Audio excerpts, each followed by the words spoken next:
My name is Leora, and I am lost. Not in the way you lose yourself on unfamiliar streets, but in a deeper, more terrifying sense. Lost in a place where time and reality bend, where the world around you is never the same, shifting like sand beneath your feet. And the people. They're lost too, in ways that are hard to describe. I'm not sure how I found this place. One moment, I was on the edge of a forest near my home, chasing the last golden light of the day as the sun dipped below the horizon.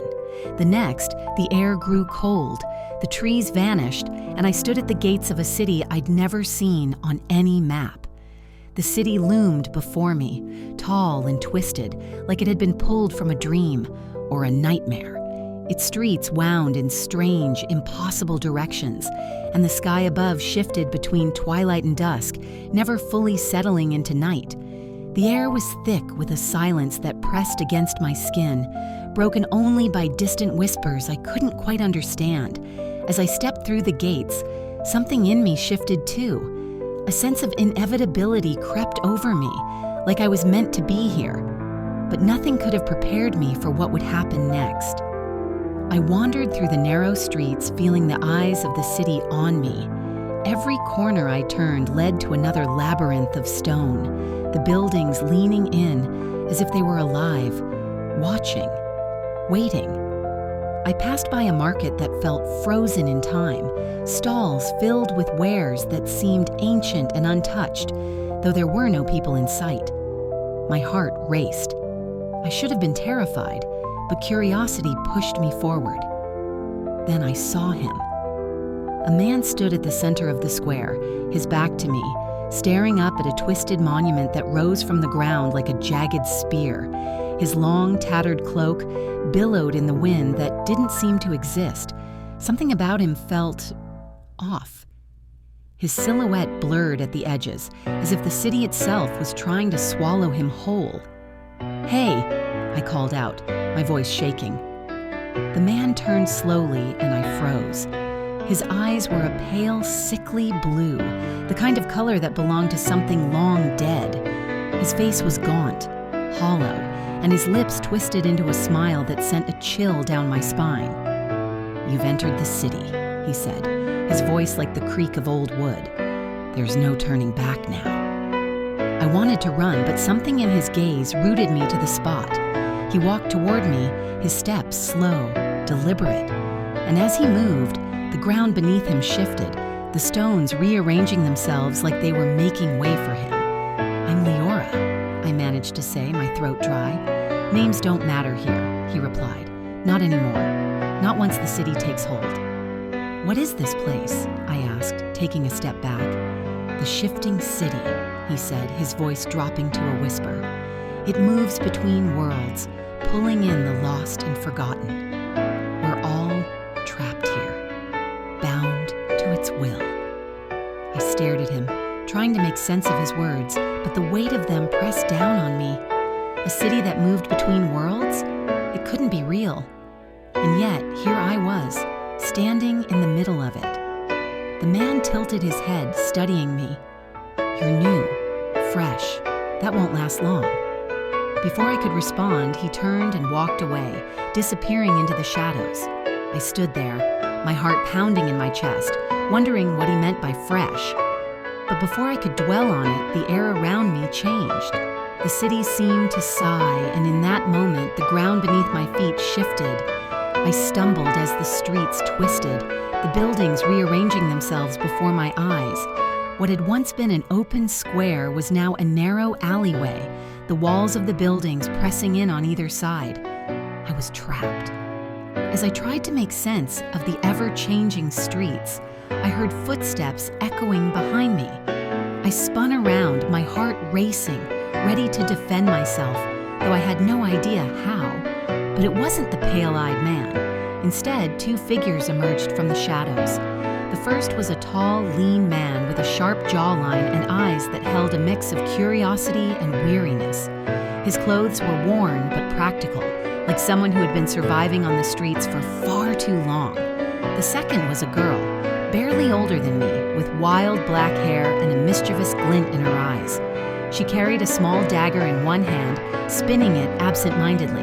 "Another one, Vire," the girl said, her voice laced with amusement. "Fresh meat."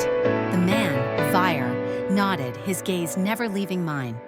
"She doesn't look like she belongs here." "I don't," I blurted out, my voice shaky. "I don't know how I got here."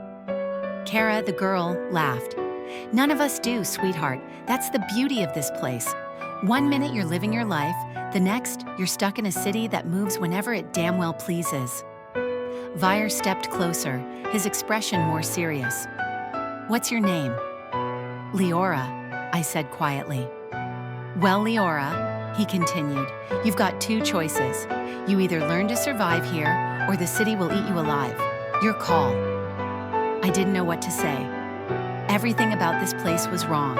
The streets, the people, the way the buildings seemed to pulse with life. It all felt like a twisted dream I couldn't wake up from. But there was something in Vire's gaze, something that made me feel like maybe I could trust him. Maybe, just maybe, he knew a way out.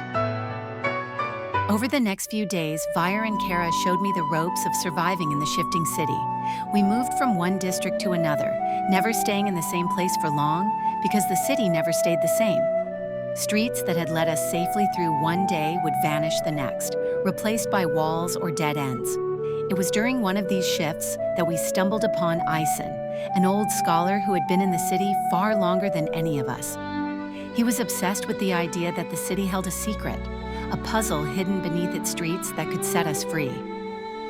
"The city shifts," he told us one night as we huddled around a small fire in the ruins of an old marketplace. "But there's a pattern. I've been studying it for years. The puzzle is the key." "What puzzle?" I asked, leaning in. "The one the city was built on," Ison replied. "Beneath the streets, there's an ancient code. If we can solve it, we might be able to escape." Kara scoffed. "That's if the city doesn't kill us first." The night was calm, too calm.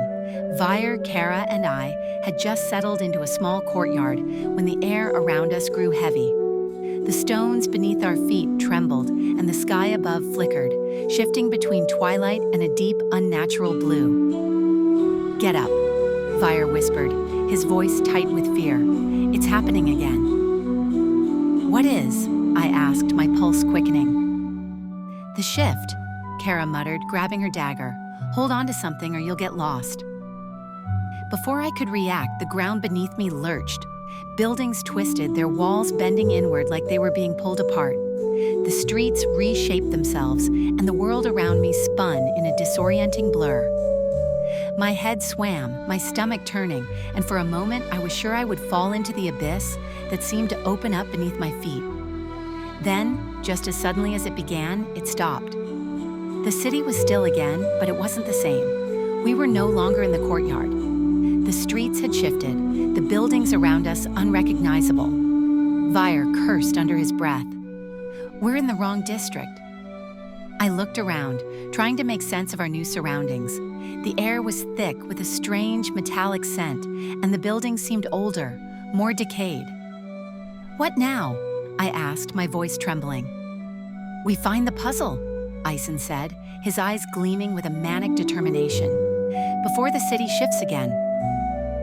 As we moved deeper into the new district, the city grew darker, more oppressive. The streets were narrow, and the walls of the buildings seemed to close in on us, making it harder to breathe. It was there, in the shadow of a twisted tower, that we encountered Malik. He was waiting for us, standing in the center of the street with a knowing smile on his face. Dressed in dark robes, his eyes gleamed with a confidence that set him apart from the others we had met. There was something dangerous about him, something that made my skin crawl. "You're looking for answers," he said, his voice smooth and low. "I can help you find them." Vire stepped forward, his hand on the hilt of his sword. "And what do you want in return?" Malik's smile widened. "Only what you're willing to give."